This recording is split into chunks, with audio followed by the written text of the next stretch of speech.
and then I'll kick us off. So good morning, everyone. My name is Amy Julian. I'm the director for the Illinois Center for Specialized Professional Support at Illinois State University.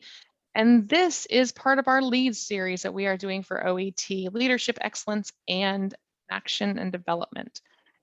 So what we're going to talk about today is managing your calendar like a boss. It is ironic that I am talking about this topic in April because April is, for me, one of the most challenging months to really implement my time management. April tends to be our grant writing season. So in addition to those regularly assigned things, I have grant development. So it was a nice refresher as I looked through the research for this project.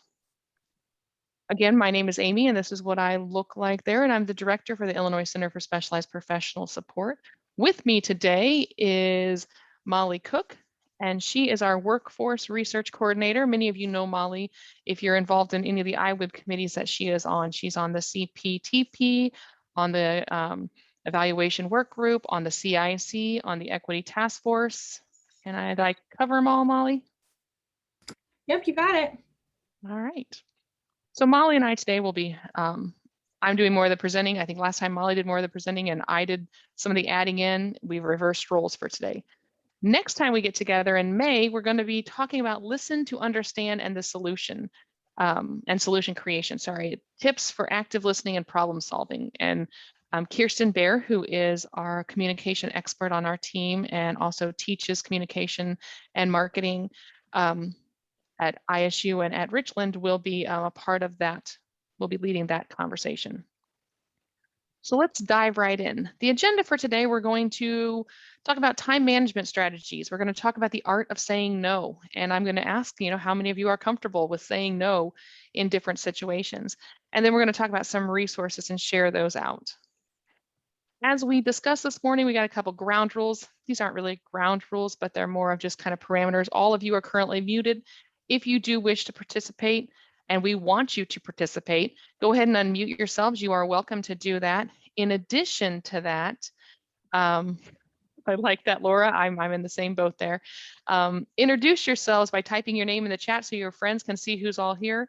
If you have a different name, you are able to rename yourself. So if you come on as, Road Warrior 1 or anything exciting like that, and you do want your peers to know who you are, go ahead and change your name there or introduce yourself in the chat. And then really we encourage you to engage and participate. So we're going to start off with a poll, and Molly will launch that poll for us. And the question for the poll is, how many of you attend 2 meetings at once? How many of you have attended 2 meetings at once since you've been working from home? And the options are yes all the time, no, it never happens, or that in between, does listening to a webinar during a meeting count? Or maybe you're tuned into one meeting but presenting in another meeting. Or the ever popular, I'm going to register for the webinar, not attend, but I want to get the recording and the notes that I'm going to listen to later. That's all following in category 3 there.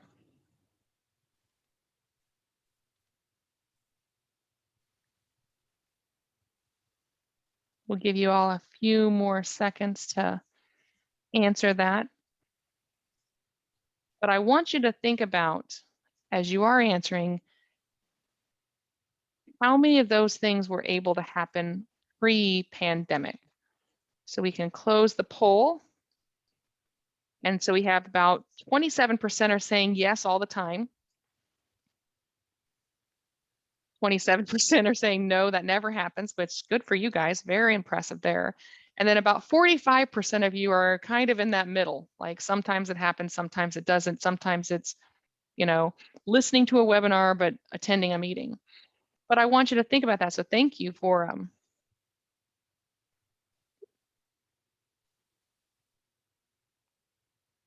there we go. I want you to think about it because how many times did that happen before? I think one of the things that as we moved into June of last year, everyone was saying how productive everyone was. But part of that productivity is also because, well, we don't have travel, which is a huge time suck, if you will. But we also are over, our expectations are that we can move from time to time to time. So the next question is, how many of you, and this is just an example, but have this happen, how many of you have a meeting ending at 10 a.m. and a meeting starting at 10 a.m. at least 5 times a week? And let's say it's not 10 a.m. Let's say that it is, I have a 9 o'clock, a 10 o'clock, an 11 o'clock, a 12 o'clock, and you're booked back to back. How many, show of hands, how many times does that happen? And I need to see my participant list there.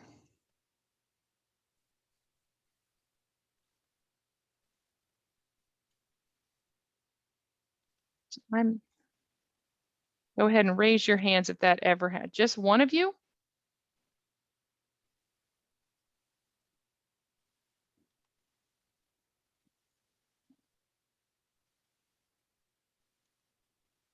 All right, so 3 or more times a week. All right, that makes sense, that makes sense. Okay, a couple more adding in, all right. So again, that idea of back-to-back-to-back meetings. And one of the things that I was speaking with a friend of mine who works at State Farm, and she said, we couldn't have done this kind of back-to-back meeting if we were not virtual, because it allows no time for passing. It allows no time. She goes, you know, a 30-minute meeting that she has 30 minutes back-to-back-to-back-to-back meetings throughout the day.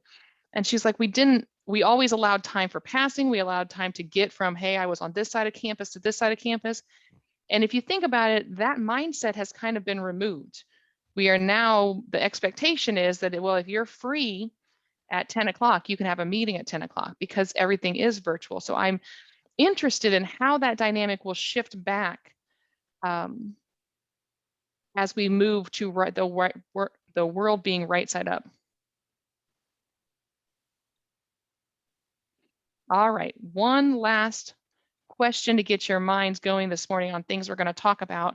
How many of you have skipped lunch or breakfast? We can add that in because you were in a meeting. Go ahead and post that in the chat.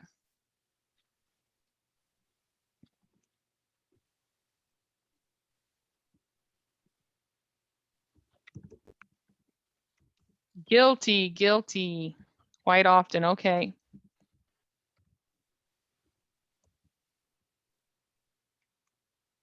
So we're going to talk today about time blocking, or in our next few minutes together, we're going to talk about time blocking and what time blocking looks like, and can you set that time? Also, we're going to talk about the art of saying no, because if you do set those times on your calendar, that you're going to take a break for lunch, and then someone asks you for that time, how much of that time are you willing to give, or can you say, no, we can find another time? So let's dive in. Is everybody excited about this? Because it sounds like many of you are in the same boat that I am, and you find yourself in back-to-back meetings, you find yourself skipping lunch, and you find yourself overbooked.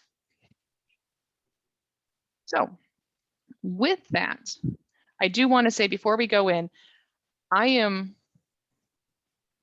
guilty of not putting all these in place at the same time. The beautiful thing about the LEAD series is that we go out, we do the research, we look at what Forbes says, we look at what academics say, we look at what our best practices, we do all this research for these sessions, and then we bring it to you in a nice, concise format. So I'm going to walk through all these with you, and I'm going to tell you what the research says, and I'm going to also acknowledge that some of these I'm slightly a little guilty at times of not doing.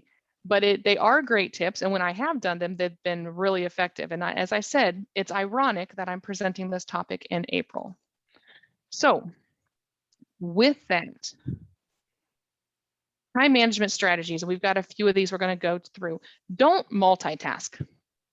If your attention is spread across multiple tasks, it's being spread too thin. What all the research tells you is, as much as, and I'm going to pick on people my age group, as much as Oprah liked to tell you that we're able to multitask, we're really not. We need to focus 100% of our attention on one task at a time. Many people believe that multitasking makes them more productive and that it's a strength. Why not right? If you're able to do 1 or 2 or 3 things, maybe 5, maybe 4 priorities at the same time, you must be getting a lot done, right? That's our thought, that we can multitask and get so much done. The answer is wrong. If your attention is spread across multiple tasks, it's being spread too thin. And none of those tasks are being performed efficiently because they're not getting enough attention. So we know this. This is not something that we don't know. And even those of us who find ourselves attending 2 meetings, you know that you're not actually completely present in those 2 meetings, right? You don't have to call this out. You can do a little self-reflection, maybe jot down a yes. But we know this. We know that there are meetings that we attend just to listen to and to be present and to listen for those buzzwords, and maybe we're doing other things. Or there's also those webinars that we're just listening to for some content development. But we know that if we are truly multitasking, we're not focusing where we need to be focusing or where we think we need to be focusing. So not only will the task not be completed to the best of your ability, but you're robbing yourself of your own time. And the reason for that is that your brain will short circuit when it tries to navigate all these items at one time, and forcing it during that navigation period, you have kind of a little bit of stagnation that happens. And so if you're bouncing from one thing to another, you're not focusing, and you're inevitably having moments where you get stuck because your brain is overloaded, and you get to starting to do something and you pause and say, what am I doing? Why did I open this email? Why did I come on? One of the things that I find is if I'm multitasking, I'll open up a website and then get distracted and be like, okay, wait, why was I doing this? And so it's important that we don't multitask. The chances of making mistakes are also greater when you multitask, and focusing on one task at a time allows you to focus on it well, get it done, and get it over with. When you focus on hard or more singular tasks, you're able to get those accomplished in a shorter amount of time. And then you have a better use of your time, and you don't have that stagnation in thought. You will also feel more prepared as you move from one task to the next. So we're going to talk about how we manage our calendars and manage our time. And I'm going to encourage you, though I see who's on the call, and I know some of you that I work with quite often. I know it's not always possible, but I'm going to encourage you to think about using that inward of no and allowing yourself to be present in the time that you're present. So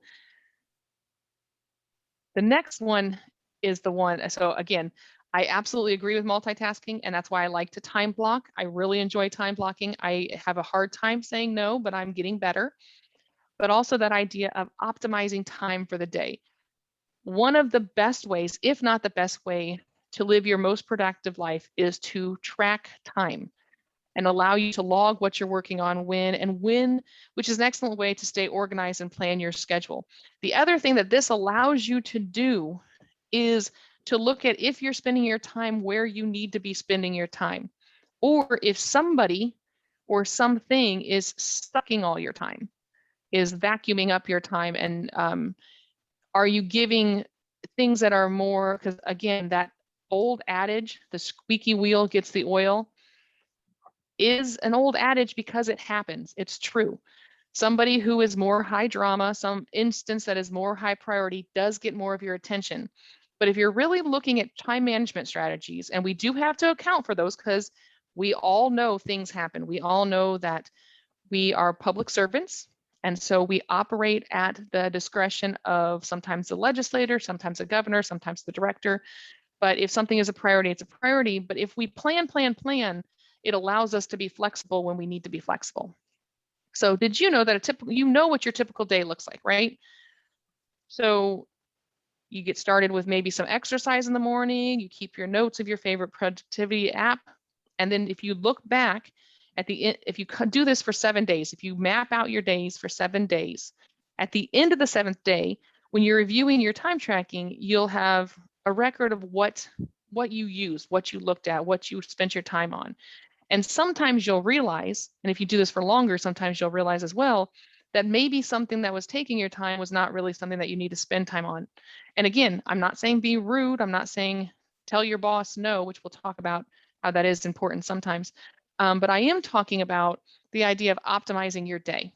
And it's okay to say, I don't have time for that right now. can we make time later? And we'll talk about that and how that's not exactly no, but that's also a good time management strategy. So we've had sessions on this, and I know you can go back and listen to them, but making to-do lists and using planners. How many of you, show of hands, how many of you have to-do list? How many of you use a planner or a calendar, Outlook calendar? I'm guessing you all do, but show of hands here, how many of you have that? Excellent, good. So we're doing that, right? We know that we need to have a calendar. People put things on our calendars, and I'm assuming we're all on Outlook. I'm pretty sure you guys are on Outlook, and you have that all fleshed together. The other thing that a planner does is allows you to also, many of you, if not all of you, have home calendars as well, right? So you have those calendars at home that need to mesh with your calendars at work. Sometimes, and I'll give an example of what just happened last night to me, I made a commitment to a colleague of mine that I've worked with for a number of years that I would be happy to serve on a panel for them talking about equity initiatives for the state of Illinois around secondary and post-secondary education. Happy to do it, excited to do it. My commitment, the day was yesterday, that was great. And he said, yes, it's going to be at 3 o'clock. And I said, oh, that's fantastic.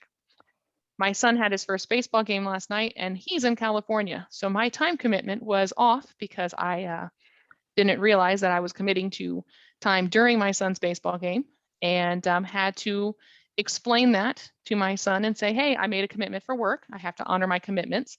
And that's a good life lesson there as well. But the idea was that, you know, having that to-do list and making sure your calendar, because again, my calendar at work was wrapped up by that time, does align with your other calendar. So making sure that is moving forward. The next tip there is to measure your progress, successes, and failures. And this is something that in the work I do, it's a quarterly reflective process because I write quarterly reports. But I will say when we sit down and write those quarterly reports, it is a wonderful opportunity to really measure what we've accomplished. Are we on target for our goals? When we talked about time management strategies on another webinar, we talked about work plans. And I know that we've talked about work plans a couple times now, and looking at, you know, your work plan for your team is what Molly talked about the last time we were together, and then really looking at what that means. So when you measure your progress, and not only look at your successes, but celebrate your successes. And then I challenge you to look at your failures as opportunities for improvement. I don't think it's healthy to say, okay, I failed and then walk away. But what are the things that didn't go well? What are those things that we can improve on? What lessons did we learn?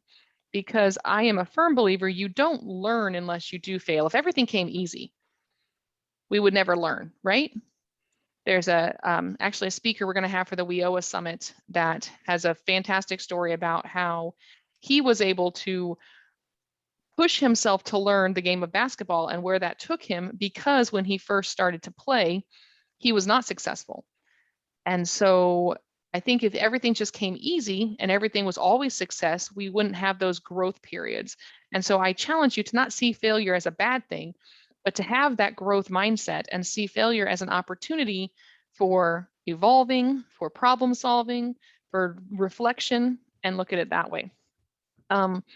Number 5 is kind of a personal thing, and I firm believer in this. Don't neglect your sleep. We need sleep.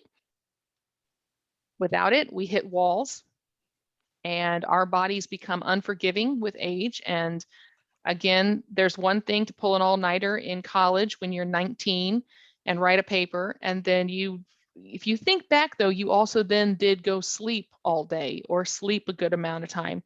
That's not possible in the working world. And so you will burn out, maybe not right away, but it will happen at some point. And this is one that I'm always sticking to. I need my sleep. I know I need my sleep.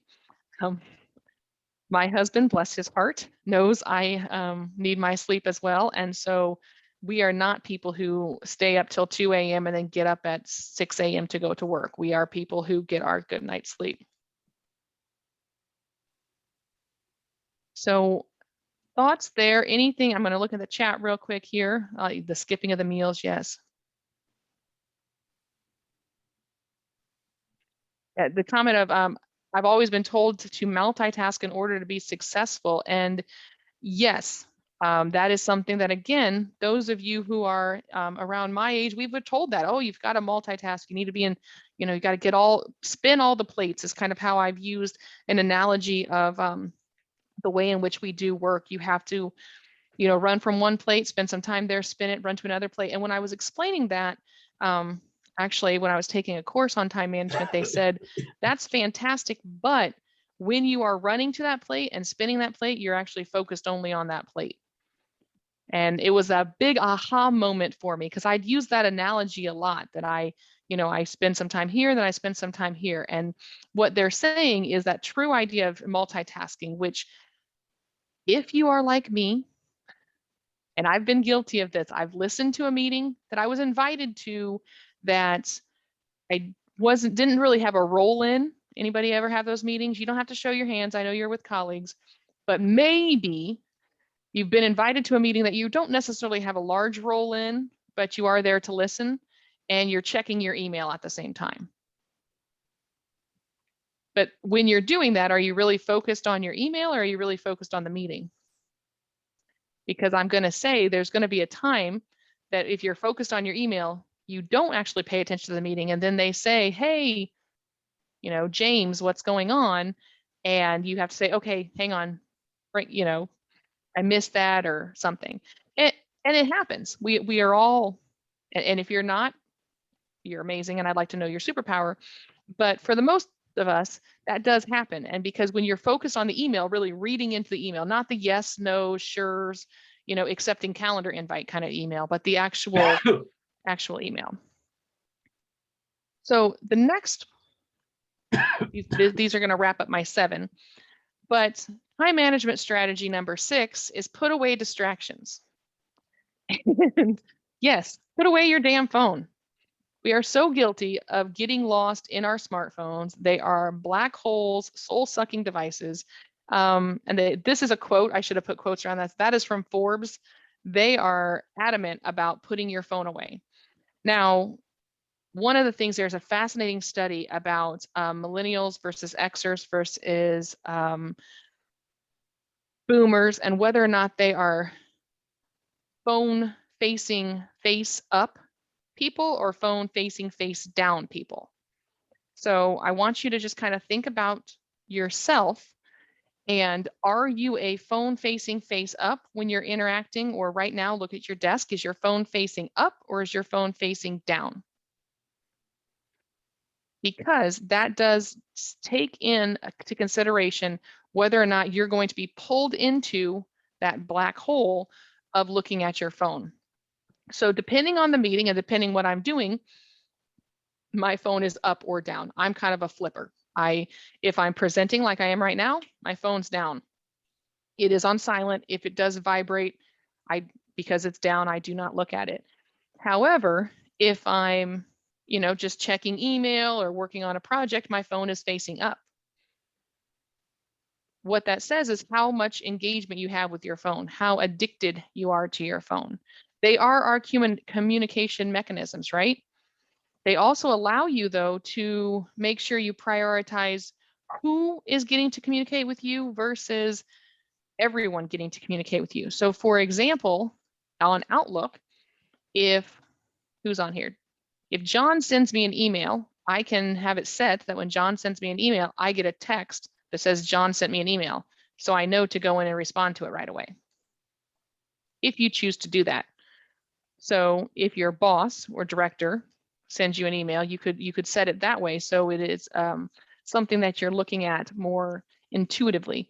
But at the same time, we are all very guilty of getting lost in our cell phones. Think about the frequency in which you open your phone for really no reason.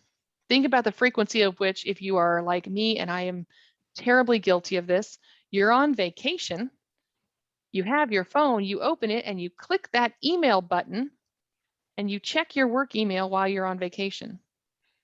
I know some of you, I know you guys do this, and I'm guilty of it as well. We reach for our phones often without purpose. We reach for our phones when we get up to go to the bathroom. Did you know that statistically 80% of the time, if you get up to go to the bathroom during the workday, you are reaching for your phone to go with you? Is that weird? Or are you saying, yeah, I do that?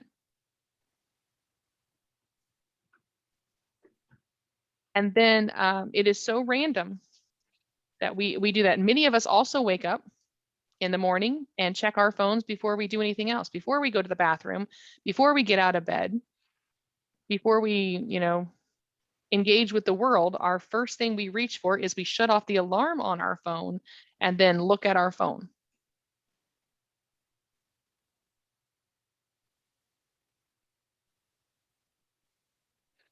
So one of the things they recommend is that we get our fix in the morning. So while you're add time into your morning routine to check your phone and then put it away while you're working on tasks so you're not interrupted.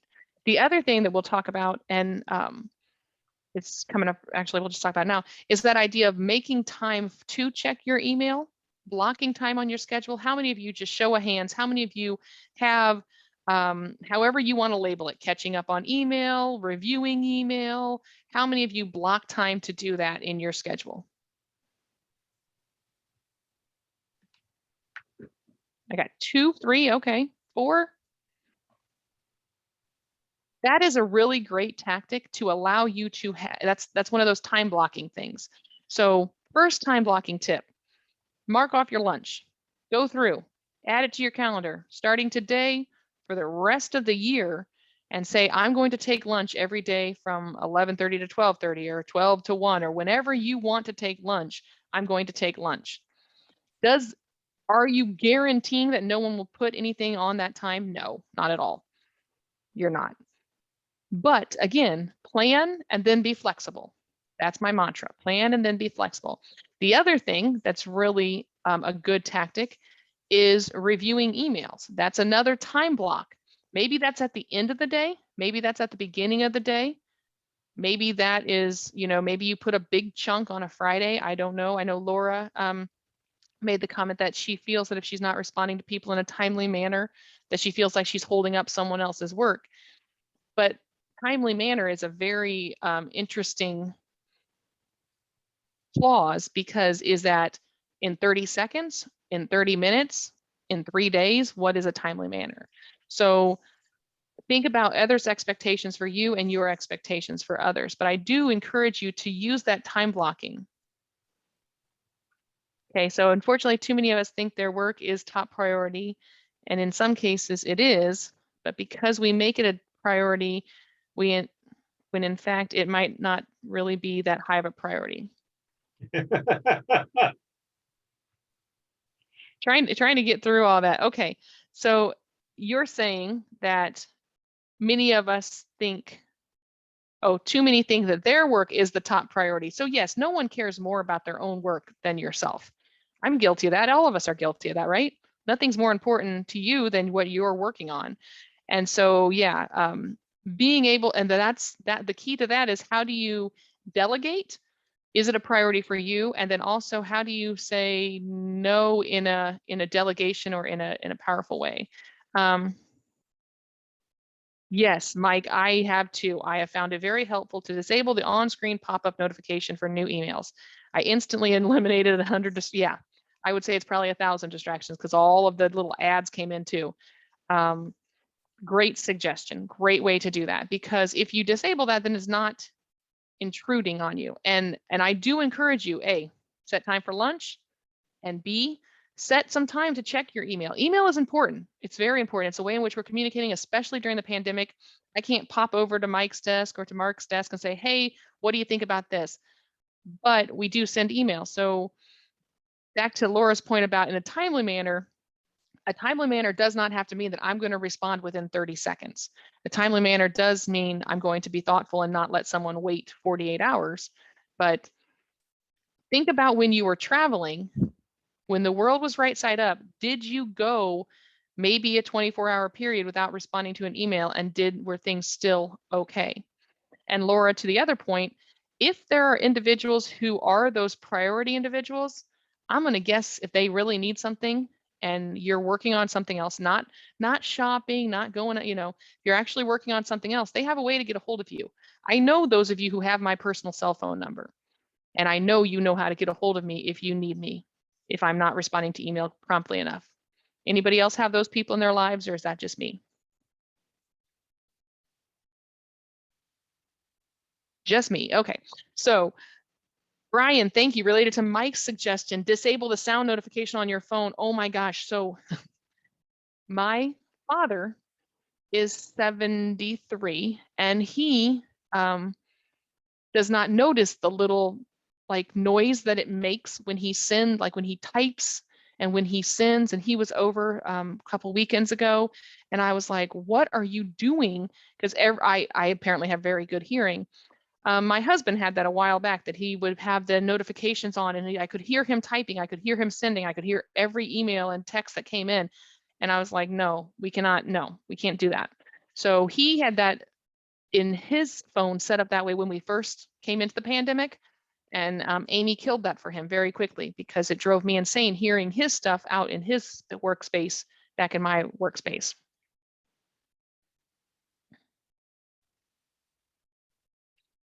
Mark, that is a cautious, but definitely an interesting way. If I figure if someone doesn't give me a response in a time or deadline, it must not be a high priority or need a quick response. And that's true, but also think about that in the reverse side. If you want something from someone, so if I'm emailing Mark and it is something that I need to know about by April 30th, I say, hey, I need comments by April 30th. Right? So be sure that if you're setting those, if you're not setting deadlines for others, that you're also being sure that when you reach out to someone, you're setting deadlines the same way. So this is kind of a, this is definitely an Amy comment. If it's not written on my calendar, it's not happening. Please get in the habit, and I think it will just make all of your lives easier, of blocking time on your calendar for strategy, creative, budgets, in the same way you block time on your calendar for meetings and calls. And this is what I was talking about with that lunch, being sure that you have time to get up. And I mean, most of us are at home still, right? So getting up, leaving your desk, going, grabbing lunch. I block an hour. I rarely, actually, I probably never take that whole hour, but I do block the hour. And that way I am ensured that I actually get lunch, because I'm not great at eating breakfast just because of the chaos in the morning. But also block that time for, I'm going to be working on budgets right now. I'm going to be working on this strategy right now. I have this priority report due. I have a proposal due. I have this NOFO due. Block the time on your calendar to work on that. That will allow you to say, this is when I'm allocating time for that. It'll allow you to focus. And these are best practices. These are not the Amy made up stuff. These are best practices from CEOs. These are best practices from Forbes. These are best practices for business and for really just managing our calendars. This though is me, and this is from somebody else, but if it's not on my calendar, it's not happening. So I have my to-do list, I have my time blocks, and I try to operate within those. So just to kind of a recap here, and let me do a check for time. We're great on time. Recap here. Couple things. Oh, I want to catch up in the chat real quick. To Laura's earlier point, I found I was frequently interrupting my workflow to tackle simple tasks in an effort to allow other people to continue making progress on their priorities. Now that I do still do this sometimes, but now it's the exception, not the rule. And I think that's a good point. Like if you allocate your time to that point of allocating your calendar that says, you know, I'm going to check email throughout the day, of course, we all do that, but I'm going to allocate every day from 3 to 3:30 as my email catch-up time. Now, if Julio or Mark or somebody says, hey, can I have a meeting during that time? That's up to you to say yes or no. I mean, I don't think I've ever said, oh, I've got lunch blocked off. Sorry, I can't meet with you. But if you plan and then are flexible, again, that's if you haven't picked up on that mantra that I have going on that came out of all the research, plan as much as you can, and then that allows you to be flexible. Make sense? So this is kind of a synopsis of what we talked about. Create a routine. Schedule your calendar like a to-do list. Schedule your calendar like a boss. Plan, but be flexible. Again, couldn't say that enough today. Invest in FaceTime with your direct reports and your team. If you are in a management position, invest in FaceTime, and that can be virtual with your direct reports and with your team. Those opportunities and intersections will really increase your productivity and will increase your availability to delegate. These are the things I'm working on. How's everyone's plate looking? If anybody has time, I need help with this, this, and this. So important to keep you sane and to keep your team involved. It's a win-win. Be aggressively intentional about your personal time. If you take vacation time, and I realize that many of you are sitting here saying, Amy, I was on a call with you and you were sitting in Florida, and I understand that. So I didn't say I always do all these things. I said that at the beginning, but I'm encouraging you to be aggressively intentional about your personal time. If you are on vacation with your family, that is family time. Work as hard as you can to keep that time sacred. It will help your mental health, I promise you.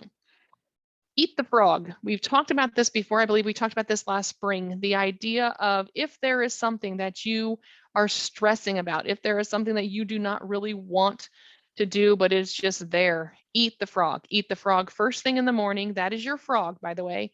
Tackle it first thing in the morning, get it off your plate. The rest of the day will go well. How many of you have ever woken up in the middle of the night with some stress related to work? Been kept up at night thinking about some stress related to work, and you just sit and you toss and you turn, or you, so how many, so first, show of hands, anybody? Is that that's an Amy thing too?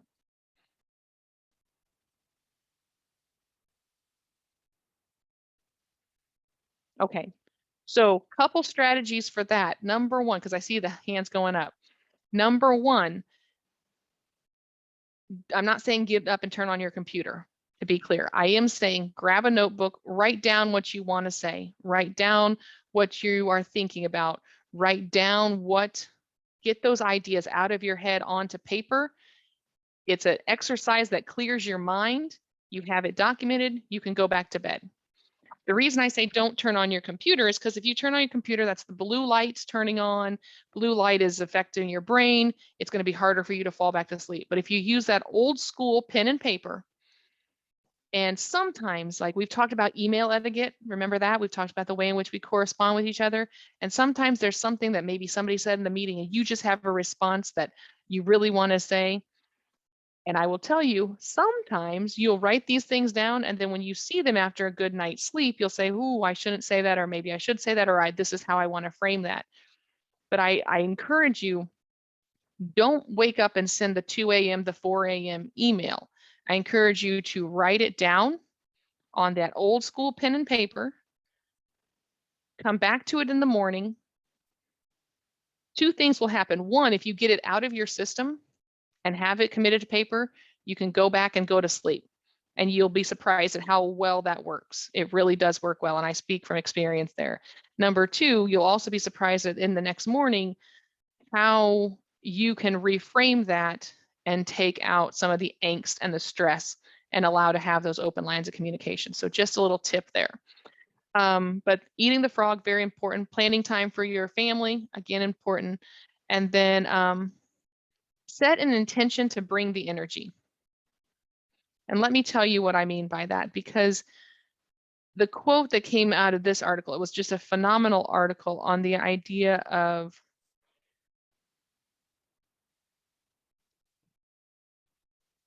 an engine doesn't create energy, you have to turn it on. And so as a leader, as a manager, set your intention to bring energy. Set your intention of going into a meeting, especially if it's one of those, we're working on this report, we're working on this thing, let's get all on the same page. Do the level set, which is so important, but also bring the enthusiasm. Why is our work important? Sometimes, occasionally, it is hard for us to see the impact of our work. So I challenge those of you who are in leadership positions to really bring that energy, set that intention to have energy. Comment there in the chat was, I find it interesting or funny that HR would say you have to identify your lunch block and take it. And if it changes, you must alter your weekly timesheet to reflect this. First, who does this? And second, we don't always have control over our calendars. Example given, others' priorities becoming our priorities. And Mark, that is true. I am not sure what your union contract says about your lunch and all of that. And I know I have employees who are required to take their lunch.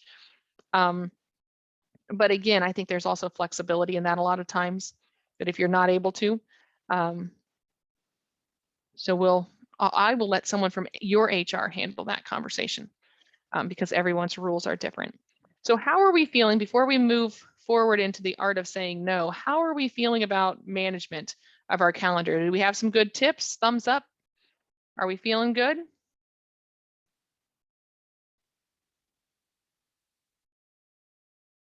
Everybody have at least one strategy you're going to implement. We're going to either create a routine, we're going to be scheduling our calendar. If you can walk away with one or two things you're going to do, maybe it's you're going to block off lunch for the rest. Maybe you've already done that. So maybe you're going to block off that emailing time. And I don't know what you want to call it. I have a very dear friend who he blocks off time on his schedule. And when he does, he said, it literally says, and this is not anybody who we work with. So just to be clear, this is someone who I socially have known for years, but we were talking about it one night and he said, yeah, he goes, when I block time, I put, if you schedule this during this time, you have to get my approval first. You have to send me an email and get my approval to schedule during this block. And he said it works. It works very well for him. And he'll put do not schedule instead of putting things like I'm reflecting on, when instead of saying I'm checking my email, he will just put blocks on his calendar where I would put like proposal writing or budgeting or something like that. He puts do not schedule, do not schedule, do not schedule without approval. So that's one way of doing that. But I really think that time blocking allows you, again, to plan, but be flexible. So the next topic I want to get into is the art of saying no. And this is a tricky and a little bit complicated conversation sometimes. And this quote I like, it's Paulo Coelho, and it says, when you say yes to others, make sure you're not saying no to yourself. So just something I want you to think about. This next one, learn the art of saying no. Don't lie, don't make excuses, don't over-explain yourself, just simply decline. And I think that's really important. I am very frustrated. We'll go to a social setting. If someone says, no, I can't do that, and then I find out that they lied about why don't lie. That's just going to create drama and hurt feelings, and I don't have time for that.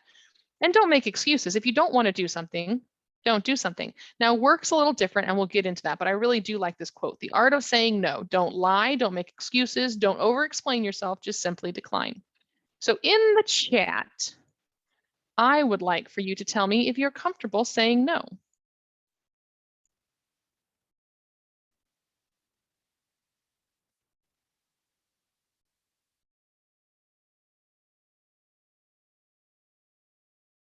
And Mark, I'm seeing there that, yeah, we are able to do that. I don't know why it doesn't let you do that, but yes, we are able to. My personal cell phone has my work calendar on it. We've also moved to two-party authentication for all of our ISU anything, calendar, our Teams, all of that stuff, and which is accessible on my personal, I pay for phone and on my laptop that ISU issues me.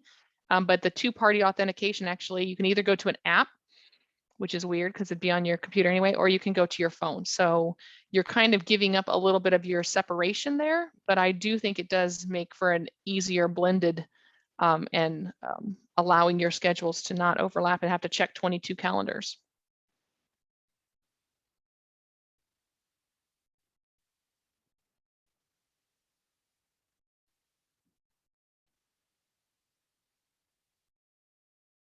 Carmela, I see you say blocking doesn't work.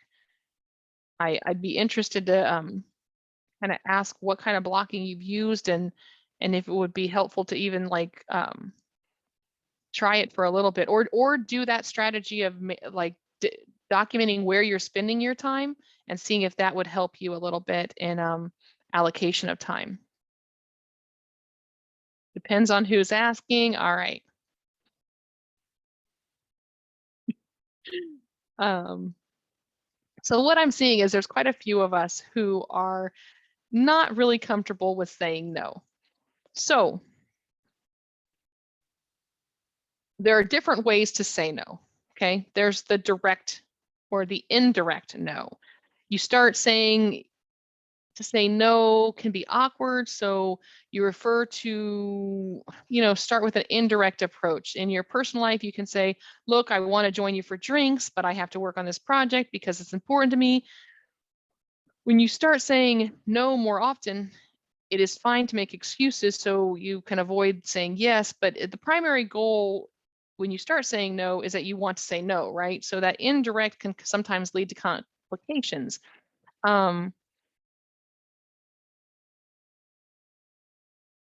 What you want to do is not do something and find a way to say no without feeling uncomfortable. So for example, if you have, and again, depending on where you are in your life and what you have to say no to and what you don't have to say no to, but you want to go out for drinks. Yes. Hey, there's a happy hour. Let's go for happy hour. But that explanation, that indirect no, I can't, I have a commitment to my kids. We have a baseball game, or I can't, or you find yourself in situations where you're overcommitted, and then that gets you in trouble as well, because then people feel upset that you've overcommitted. So that indirect no is sometimes what you think you're being very nice, but at the same time, you're not actually saying yes or no. One of the ways that I think is really an effective way to say no is the let me get back to you. If you're caught off guard with an invitation or a request from somebody, we feel pressure to say yes immediately or to respond immediately. To Laura's point, I feel like I need to answer emails immediately. Next time when you're caught off guard, whether it's on the phone or in person, say I have to look at my calendar. Say I need to get back to you. One of the things on a Zoom call, though, you have that, most of us have that opportunity to be looking at our calendar. But if you have the opportunity, instead of saying yes, what this is doing is allowing you to look at your other priorities, look at what else you have on your plate, and say, let me get back to you. So that's another way to say no, is really making it be a discussion. And again, depending on what you're saying yes or no to. Then that brings us to the conditional yes.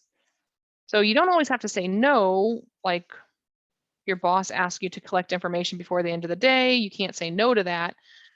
But what it can do is force your boss to prioritize your work and understand that if I say yes to this, then this will be a little behind, or I won't be able to get this done. And allowing your colleague, your boss, your manager to understand the full picture and the full breadth of your work. We can't clone ourselves. We've been trying that for years. It hasn't happened.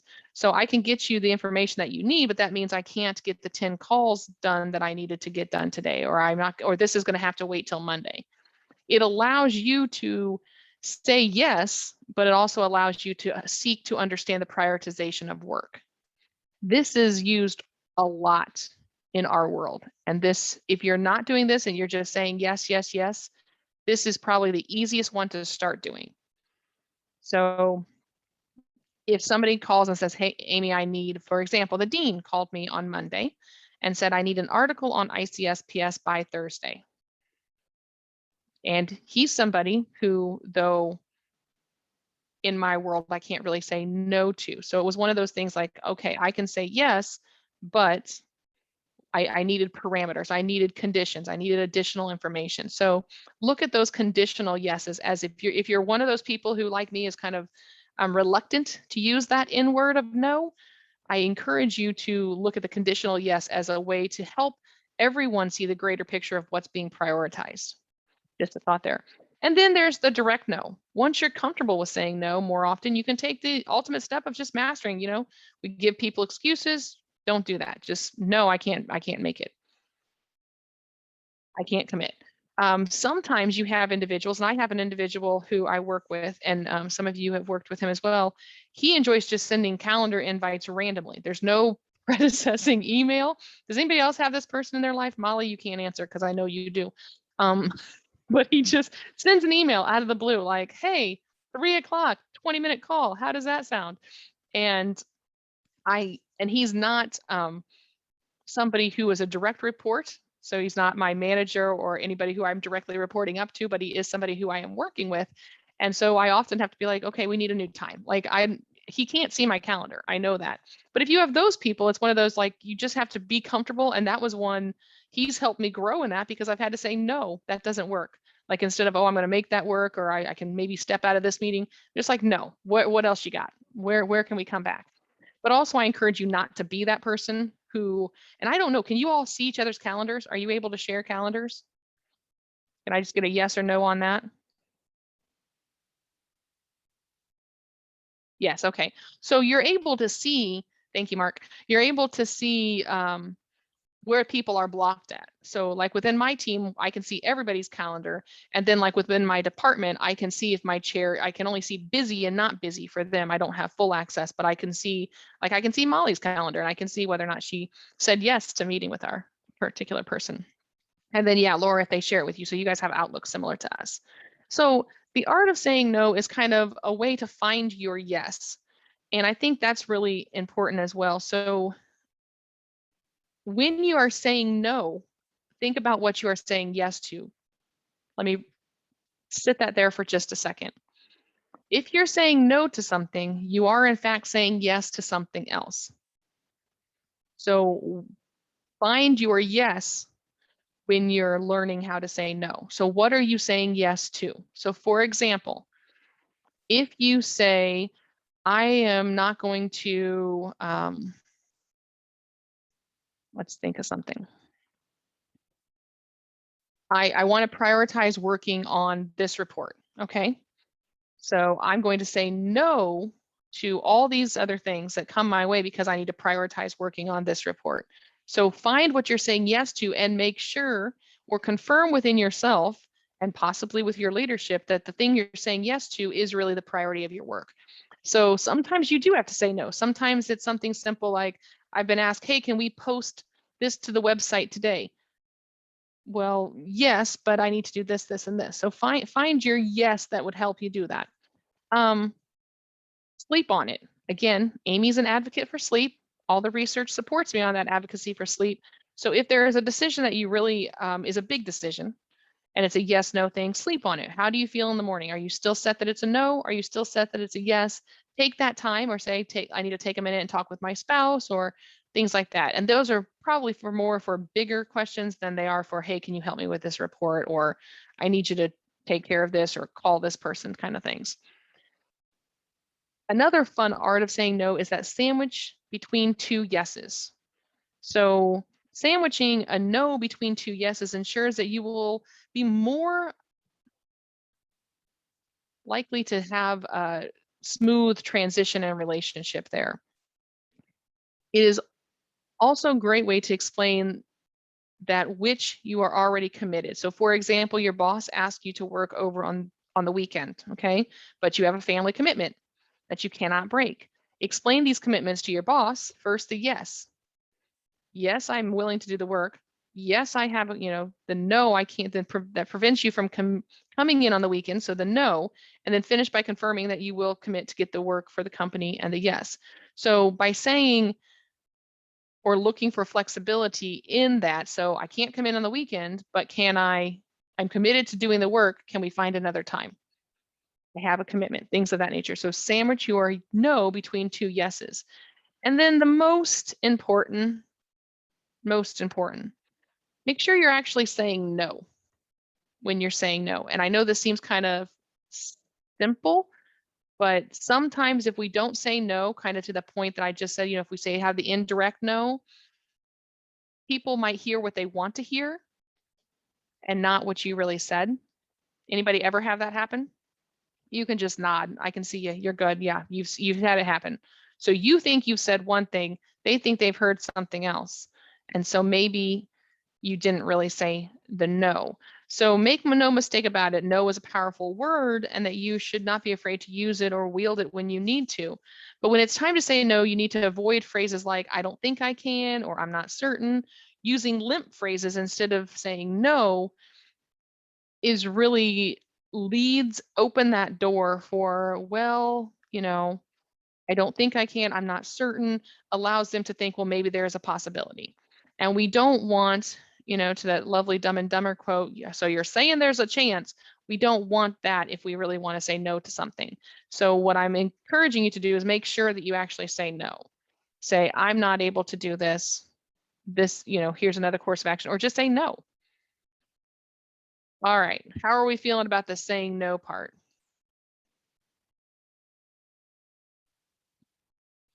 So to summarize really quickly, things we're going to do moving forward, we're going to create a routine, right? We're going to get up, we're going to do our exercise, we're going to walk our dog, we're going to get through our email. We're not going to, hopefully our first thing we look at in the morning is not going to be our phone, but that's I'm not getting into your personal time there. Schedule your calendar like a to-do list. So I'm encouraging you to block off those calendars.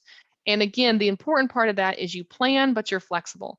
So I am absolutely understanding, and I absolutely have lived I have things planned and then things have to move.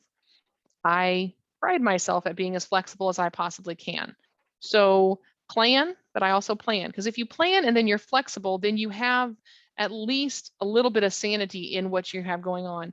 If there's no planning and then you just willy-nilly going, that can lead to that burnout and that feeling frazzled and that not really knowing which direction you're going into. Invest in FaceTime with your direct reports. Again, this is such a great practice, and it's very challenging. And I'm going to say it's super challenging during the pandemic. It was much easier when we were in person, but it is so important to just have, even if those are not necessarily face, but if those are those calls, like just calling somebody up and saying, okay, how's it going? How are you doing? What's on your plate? How are you feeling? Those will really help you.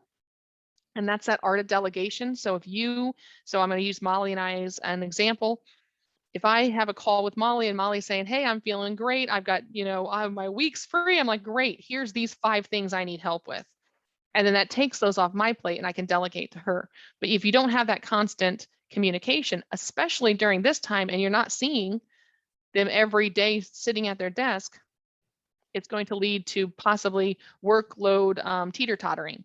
And someone's going to have a lot and someone might not have as much. So we want to have that balance. Be aggressively intentional about your personal time. Cannot stress that enough. Eat the frog. Go ahead, eat that frog in the morning. Get those stressful items off your plate. Your day will go so much better.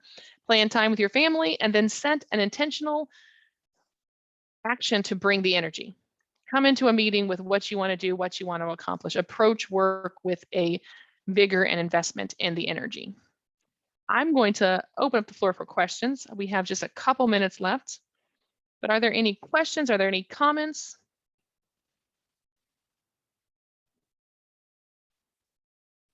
If a hand is raised for a question, go ahead and unmute yourself.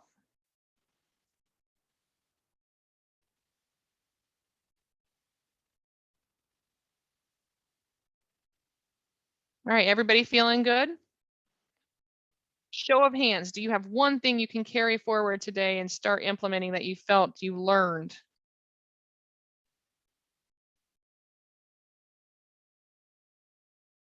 Fantastic. This recording will be posted on the OET portion of the ICSPS website, and we will send out the presentation slides as well with the recording. We'll let you know when those are up. The calendar invite going out for May 21st will go out later today. And I think that's working well for everybody to get that information on their calendars.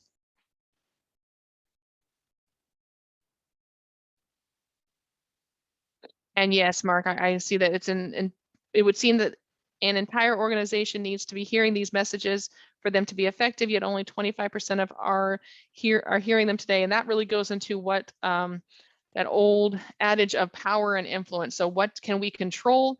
What can we not control? And what can we influence? And we can influence our peers. We can absolutely control our own actions and help our own mental health. But again, we can't not control others who are not in attendance.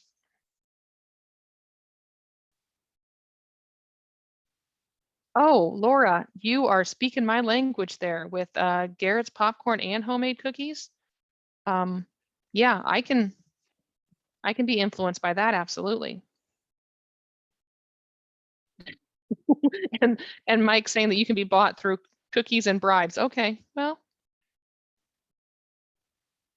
Garrett's popcorn and homemade cookies, depending on the kind of cookie. Don't put a raisin in it, and you've got my vote as well.